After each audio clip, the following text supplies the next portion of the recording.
Hello guys, welcome back to my YouTube channel NDR Tech.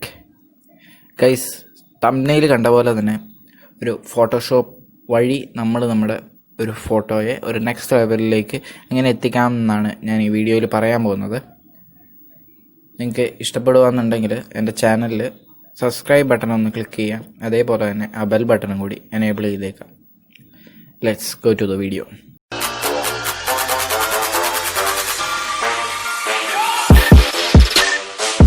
അപ്പോൾ കഴിഞ്ഞ ദിവസം എടുത്തൊരു ഫോട്ടോ ആണ് ഞാൻ എഡിറ്റ് ചെയ്യാൻ പോകുന്നത്.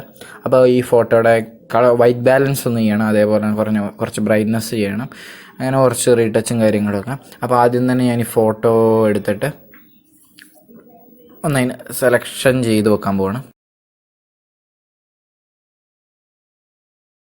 ഓക്കെ, എന്നിട്ട് അതിനൊരു ബാക്ക്ഗ്രൗണ്ടിലൊരു സോളിഡ് കളർ ഞാൻ കൊടുക്കുകയാണ്.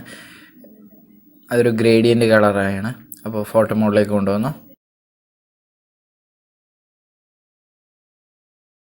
ഓക്കെ, ഇപ്പോൾ സെറ്റായി. ഇനി ഒന്ന് ബ്രൈറ്റ്നസ്സും കാര്യങ്ങളൊക്കെ ഒന്ന് സെറ്റ് ചെയ്യണം.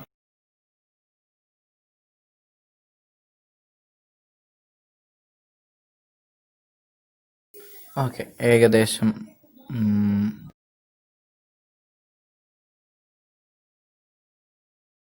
ഗ്രേഡിയൻ്റ് ഒന്ന് ഞാൻ സെറ്റ് ചെയ്യുകയാണ്. അതിൻ്റെ ബാക്ക്ഗ്രൗണ്ടിലൊരു കുറച്ചൊരു ഗ്രേ ബ്ലൂ കൊണ്ടുവരാനാണ്. അതായത് ഇപ്പോൾ ഈ ഫോട്ടോ കാണുന്ന പോലത്തെ ഒരു ബാക്ക്ഗ്രൗണ്ട് ഞാൻ ഇതിനു വേണ്ടി ട്രൈ ചെയ്യാണ്.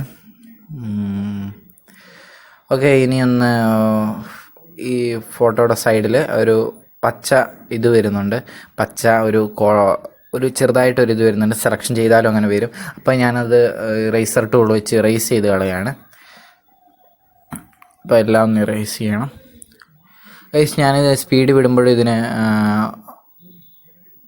മ്യൂസിക് കൊടുക്കാത്തതെന്ന് പറഞ്ഞാൽ പ്രത്യേകിച്ച് ഇത് നിങ്ങൾക്ക് മനസ്സിലാകണം. അപ്പോൾ മ്യൂസിക്കിൽ കോൺസെൻട്രേറ്റ് ചെയ്ത് പോകാതിരിക്കാനും, പിന്നെ എനിക്ക് ബേസിക്കലി മ്യൂസിക് ഒന്നും ഇതിൽ ആഡ് ചെയ്യുന്ന ഇഷ്ടമല്ല. അപ്പോൾ അതുകൊണ്ടാണ് ഞാനിതൊന്നും ചെയ്യാത്തത്. അപ്പോൾ നിങ്ങളുടെ വീഡിയോ കാണുക.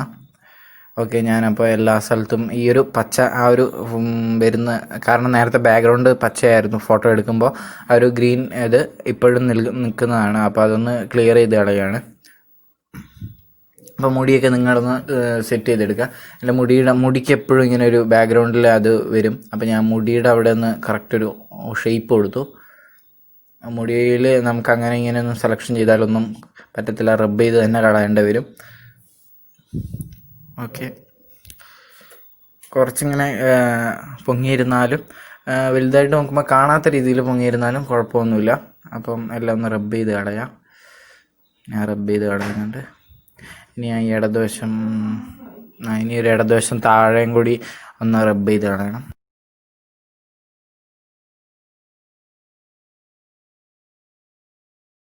കൈൻ്റെ അവിടെയൊക്കെ ചെയ്യുമ്പോൾ സ്മൂത്തായിട്ട് ചെയ്യുക. കാരണം ഞാനിത് സ്പീഡിലാണ് ചെയ്യുന്നത്. സ്പീഡിൽ പ്ലേ ആക്കുന്നതാണ് കാര്യം. നിങ്ങൾ ചെയ്യുമ്പോൾ സ്മൂത്തായിട്ട് ടൈം എടുത്ത് ചെയ്യുക.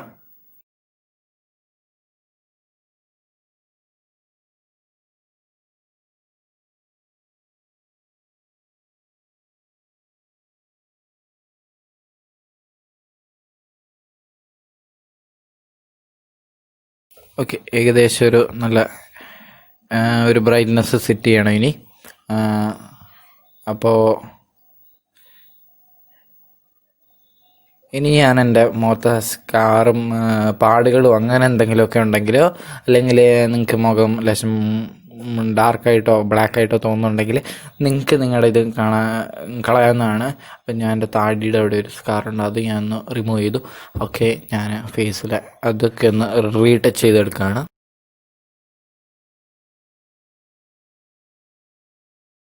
ഓക്കെ, അപ്പം ഇനി ഒന്നും കൂടി ഒന്ന് റീടച്ച് ചെയ്തെടുത്താൽ ഓക്കെ, ഏകദേശം ചെറിയ എന്തെങ്കിലും ഉണ്ടെങ്കിലേ ഉള്ളൂ, ഒന്നും അങ്ങനെ കാണൂല. അപ്പം ഏകദേശം എല്ലാം ഒന്ന് റീടച്ച് ചെയ്തെടുക്കുക.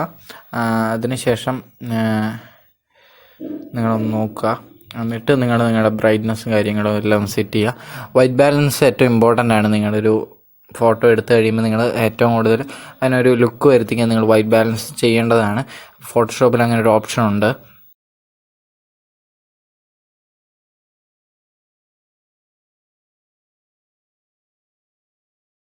അപ്പോൾ ഏകദേശം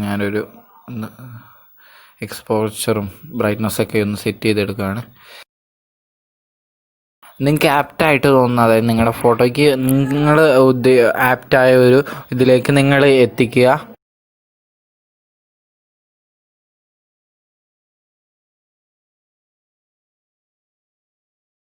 ഓക്കെ, അപ്പോൾ ബ്രൈറ്റ്നസ്സും കാര്യങ്ങളെല്ലാം സെറ്റായി. അപ്പോൾ ഇതാണ് എൻ്റെ ഫോട്ടോ. അപ്പോൾ നിങ്ങൾക്ക് എല്ലാവർക്കും എൻ്റെ ഈ എഡിറ്റിംഗ് വീഡിയോ ഇഷ്ടപ്പെട്ടെങ്കിൽ ഒന്ന് ലൈക്ക് ചെയ്യാം, അതേപോലെ തന്നെ സബ്സ്ക്രൈബ് ചെയ്യാം, ആ ബെൽ ബട്ടൺ കൂടി എനേബിൾ ചെയ്യുക. Thank you guys.